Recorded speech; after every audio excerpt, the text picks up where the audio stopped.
треба да бираме кој моторциклистички новитет на EICMA беше најжелно очекуван, тогаш Moto Guzzi Stelvio сигурно ќе се најде на врвот. Името му припаѓа на минатото на марката, но техниката доаѓа од иднината благодарение најмногу на новиот агрегат од 1042 кубни сантиметри кој испалува 115 конски сили.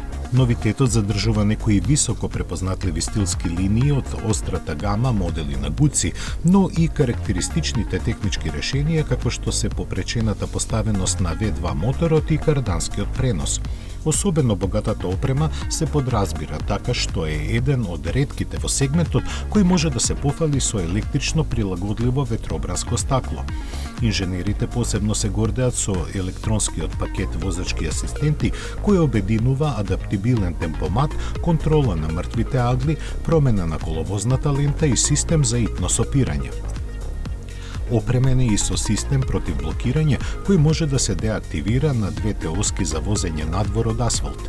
За кулминација на богатото наследство и врвните технологии спакувани во моторциклите со орел со раширени крилја во логото беше задолжено проширеното V85 Maxi Enduro семејство со 3 верзии кои се разликуваат според намената.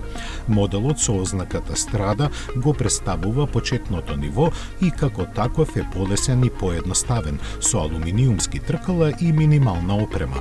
V85TT е оној што веќе го знаеме со жичани тркала и скромни теренски способности. Од друга страна, TT Travel е наменет за подолги релации, за што е докомплетиран со големо ветробранско стакло, дефлектори и странични куфери. Сите три модели го имаат истиот агрегат од 80 конски сили, а заедничка им е и рамката.